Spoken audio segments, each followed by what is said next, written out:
നോക്കാം, നമ്മളിന്ന് കൃത്യംഗങ്ങൾ, നമ്മൾ ഇംഗ്ലീഷിൽ എക്സ്പോണൻസ് എന്ന് വിളിക്കും, അതുമായി ബന്ധപ്പെട്ട കുറച്ച് ക്വസ്റ്റ്യൻസാണ് നമ്മളിന്ന് നോക്കുന്നത്. അപ്പോൾ നോക്കാം. ഒന്നാമത്തെ ക്വസ്റ്റ്യൻ, 4 സ്ക്വയർഡ് ഇൻറ്റു 4 ക്യൂബ്. നിങ്ങൾ ശ്രദ്ധിക്കുക, ഇങ്ങനെ 4 എന്ന് പറയുന്ന ഒരു നമ്പർ എഴുതി അതിൻ്റെ റൈറ്റ് സൈഡിൽ മുകളിലായിട്ട് 2 എഴുതുമ്പോൾ ഇത് വായിക്കുന്നത് 4 സ്ക്വയർ എന്നാണ്. അതുപോലെ ഇവിടെ 4 എഴുതി ഇതിൻ്റെ മുകളിൽ റൈറ്റ് സൈഡിൽ 3 എഴുതുമ്പോൾ ഇത് നമ്മൾ വായിക്കുക 4 ക്യൂബ് എന്നാണ്. അപ്പോൾ 4 സ്ക്വയർ ഇൻറ്റു 4 ക്യൂബിൻ്റെ വിലയാണ് കണ്ടുപിടിക്കേണ്ടത്. ഇവിടെ നമുക്ക് തന്നിരിക്കുന്ന ഈ 4 ഇവയെ നമ്മൾ ബേസ് എന്നാണ് പറയുന്നത്. BASE, ബേസ് എന്ന് വിളിക്കും. ഈ മുകളിൽ റൈറ്റ് സൈഡിൽ എഴുതിയിരിക്കുന്ന 2നെയും 3നെയും ഒക്കെ നമ്മൾ വിളിക്കുന്നത് പവർ എന്നാണ്. POWER, കൃത്യംഗങ്ങൾ എന്ന് നമ്മൾ മലയാളത്തിൽ പറയും, പവർ എന്ന് പറയും. ഓക്കെ, അപ്പോൾ നമുക്ക് 4 സ്ക്വയർഡിനെ 4 ക്യൂബ് കൊണ്ട് മൾട്ടിപ്ലൈ ചെയ്യണം. ഇവിടെ നോക്കാം, മൾട്ടിപ്ലൈ ചെയ്യാനാണ് തന്നിരിക്കുന്നത്. 2ൻ്റെയും ബേസ് സെയിം ആയതുകൊണ്ട് ആ ബേസ് ഒരു പ്രാവശ്യം നമ്മളിങ്ങനെ എഴുതിയിട്ട് ഇത് മൾട്ടിപ്ലൈ ചെയ്യാനാണ് പറഞ്ഞിരിക്കുന്നത് കൊണ്ട് ഈ 2ഉം 3ഉം കൂടെ ഒന്ന് കൂട്ടിയാൽ മതി. എത്ര കിട്ടും? 2 + 3 എന്ന് കിട്ടും. 2 + 3 എന്ന് പറയുന്നത് എത്രയാണ്? 5. 4/5 എന്ന ആൻസർ കിട്ടും. ഇതിൻ്റെ ഫൈനൽ ആൻസർ കിട്ടാനായിട്ട് 4നെ 5 പ്രാവശ്യം എഴുതി ഗുണിച്ച് നോക്കിയാൽ മതി. ഓക്കെ, നമുക്ക് ഇനി രണ്ടാമത്തെ ക്വസ്റ്റിനോട്ട് പോയാൽ 2 ക്യൂബ് ഇൻറ്റു 2 സ്ക്വയർ. ഇവിടെയും ബേസ് 2ആണ്, അല്ലെ? ബേസ് 2ന് സെയിം ആണ്. അത് 2 ആയതുകൊണ്ട് ആ 2 എഴുതാം. ഇത് മൾട്ടിപ്ലിക്കേഷൻ ആയതുകൊണ്ട് ഈ പവറുകൾ തമ്മിൽ കൂട്ടാം. 3ഉം 5ഉം കൂടെ കൂട്ടാം. 3 + 5 എന്ന് കിട്ടും. ഓക്കെ, 3 + 5 എന്ന് പറയുന്നത് 2/8. ഇതാണ് നമ്മുടെ ആൻസർ.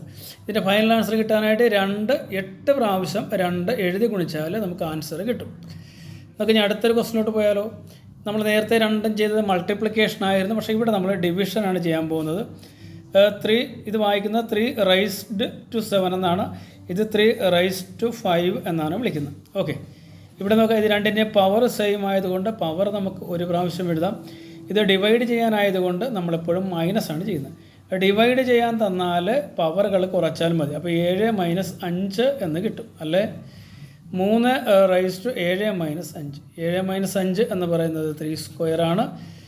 3 സ്ക്വയർ എന്ന് പറയുന്നത് 3 × 3, 2 പ്രാവശ്യം 3 എഴുതി ഗുണിക്കുക, നമുക്ക് 9 എന്ന ആൻസർ കിട്ടും. എളുപ്പമല്ലേ? നമുക്കിനി 5/6 / 5 ക്യൂബ് എന്നാണ് തന്നിരിക്കുന്നത്. ഇവിടെയും നമ്മൾ പവർ ബേസ് സെയിം ആണ്, 5 ആണ്. അപ്പോൾ ഡിവൈഡ് ചെയ്യാനായതുകൊണ്ട് പവറുകൾ കുറച്ചാൽ മതി. മുകളിലുള്ള പവറിൽ നിന്ന് താഴെയുള്ള പവർ കുറച്ചാൽ മതി. അപ്പോൾ നമുക്ക് 5/3 എന്ന് കിട്ടും. 5/3 എന്ന് പറയുന്നത് 5 3 പ്രാവശ്യം എഴുതി ഗുണിക്കുക. Final answer 125. ഓക്കെ, അങ്ങനെയാണെങ്കിൽ നോക്കുക, 8/4 × 8 ക്യൂബ് / 8/5. ഇവിടെ അല്പം കൂടെ വലിയ കണക്കാണല്ലേ. നമുക്കാദ്യം മുകളിലത്തത് മാത്രം ഒന്ന് ചെയ്യാം. എന്താണ്? 8 പവറുകൾ സെയിം ആയതുകൊണ്ട് അത് നമ്മൾ എഴുതി. ഈ മൾട്ടിപ്ലിക്കേഷൻ ആയതുകൊണ്ട് പവറുകൾ കൂട്ടിയാൽ മതി. 4ഉം 3ഉം കൂടെ കൂട്ടിയാൽ നമുക്ക് 7 എന്ന് കിട്ടും. / ഇവിടെയൊക്കെ തന്നിരിക്കുന്നത് 8/5 എന്നാണ്. അതുപോലെ തന്നെ എഴുതാം. ഇനി നോക്കുക, ഇവിടെ പവറുകൾ 2 സെയിം ആണ്, 8 ആണ്. അപ്പോൾ അത് നമുക്ക് ഒരു പ്രാവശ്യം എഴുതാം. ഇത് ഡിവൈഡ് ചെയ്യാനായതുകൊണ്ട് മുകളിലത്തെ പവറിൽ നിന്നും താഴത്തെ പവർ കുറച്ചാൽ മതി. 7ൽ നിന്നും 5 കുറച്ചാൽ 2 കിട്ടും. അത് 8 സ്ക്വയർഡ് എന്ന് കിട്ടും. 8 സ്ക്വയർഡ് നിങ്ങൾക്കറിയാം, 8 × 8 64 നമ്മുടെ ഫൈനൽ ആൻസർ. എളുപ്പമല്ലേ? നമുക്ക് ഞാൻ അടുത്ത ക്വസ്റ്റിനിലോട്ടൊന്ന് പോയാലോ. ഇവിടെ എന്താണ്? നമ്മൾ നേരത്തെ പറഞ്ഞ പോലെ സെയിം ക്വസ്റ്റ്യനാണ്. ഇവിടെ 2ഉം പവർ സെയിം ആണ്. അപ്പോൾ നമുക്ക് 2ൻ്റെയും ബേസ് സെയിം ആണ്. ആ ബേസ് എഴുതാം. ഇത് മൾട്ടിപ്ലിക്കേഷൻ ആയതുകൊണ്ട് പവറുകൾ തമ്മിൽ കൂട്ടാം. 2 + 4 എന്ന് പറയുന്നത് 6 ആണ്. ഇവിടെ ഒരു 6/5 ഉണ്ട്. അത് നമുക്ക് എഴുതാം. ഇനി നോക്കുക, ഇവിടെയും മുകളിലെയും താഴെയും പവർ ബേസ് സെയിം ആയതുകൊണ്ട് അത് എഴുതാം. ഇനി ഡിവിഷൻ ആയതുകൊണ്ട് മുകളിലത്തെ നമ്പറിൽ നിന്ന് താഴത്തെ പവർ കുറച്ചാൽ മതി. 6ൽ നിന്ന് 5 കുറച്ചാൽ 6/1 എന്ന് കിട്ടും. 6/1 എന്ന് പറയുന്നത് 6 തന്നെയാണ്. ഓക്കെ, നമുക്ക് അടുത്ത വേറിട്ടൊരു ടൈപ്പ് ക്വസ്റ്റ്യനാണ്. എന്താണ്? 5 സ്ക്വയർ ഹോൾ ക്യൂബ് എന്നാണ് തന്നിരിക്കുന്നത്. ഇത് 5 സ്ക്വയർ ബ്രാക്കറ്റിലാണ്, മുകളിൽ റൈറ്റ് സൈഡിലായിട്ട് ക്യൂബ് ഉണ്ട്. ഇത് നമ്മൾ വിളിക്കുന്നത് 5 സ്ക്വയർ ഹോൾ ക്യൂബ് എന്നാണ്. ഓക്കെ, ഇത് നമ്മൾ എങ്ങനെയാണ് ചെയ്യുന്നത് എന്ന് ചോദിച്ചു കഴിഞ്ഞാൽ ഇത് ഈ 2ഉം 3ഉം കൂടെ മൾട്ടിപ്ലൈ ചെയ്താൽ മതി. അതായത് 2 × 3 ചെയ്താൽ മതി. 5/2 × 3 എന്ന് പറയുന്നത് 6 ആണ്. ഇതാണ് നമ്മുടെ ആൻസർ. ഇനി വേണം ഫൈനൽ ആൻസർ കിട്ടാനായിട്ട് 6 പ്രാവശ്യം 5 എഴുതി ഗുണിച്ചാൽ നമുക്ക് ആൻസർ കിട്ടും. ഓക്കെ, അതുപോലെ ഒരു ക്വസ്റ്റ്യൻ കൂടെ നമുക്ക് നോക്കാം. ഇതെന്താണ്? 7 ക്യൂബ് ഹോൾ റൈസ്ഡ് 4 എന്നാണ്. ഓക്കെ, എങ്ങനെയാണ് വായിക്കുന്നത്? 7 ക്യൂബ് ഹോൾ റൈസ്ഡ് ടു 4 എന്നാണ്. ഇവിടെ നിങ്ങൾ നോക്കുക, നമുക്ക് ഈ 7 എഴുതിയെടുത്തിട്ട് കണ്ട ഈ 7 ക്യൂബ് ബ്രാക്കറ്റിലാണ്, പുറത്താണ് മുകളിലാണ് പവറായിട്ട് 4 വരുന്നത്. അങ്ങനെയാണെങ്കിൽ ഈ രണ്ട് പവറുകളും തമ്മിൽ ഗുണിക്കാം. 4 × 3 അല്ലെങ്കിൽ 3 × 4 എങ്ങനെ വേണമെങ്കിലും എഴുതാം.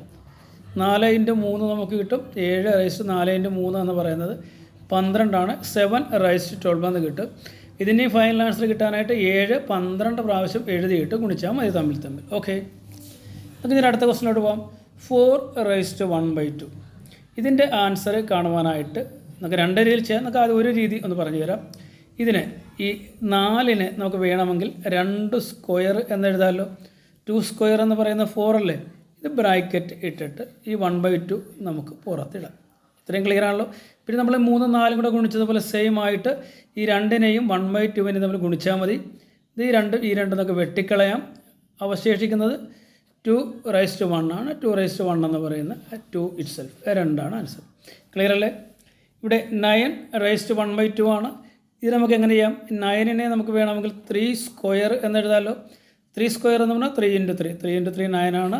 വെളിയിൽ നമുക്ക് 1/2 പവറായിട്ട് എഴുതാം. നേരത്തെ പറഞ്ഞ പോലെ ഈ 2-ഉം 2-ഉം വെട്ടിക്കളയാൻ നമുക്ക് കിട്ടുന്നത് 3 റൈസ് ടു 1 ആണ്. 3 റൈസ് ടു 1 എന്ന് പറയുന്നത് 3 തന്നെയാണ്. ഓക്കെ ആണല്ലോ. ഇതിന് ഈ 4 റൈസ് ടു 1/2 മറ്റൊരു രീതിയിൽ ചെയ്യാമെന്ന് പറഞ്ഞില്ലേ, അതുകൂടെ ഒന്ന് പറയാം.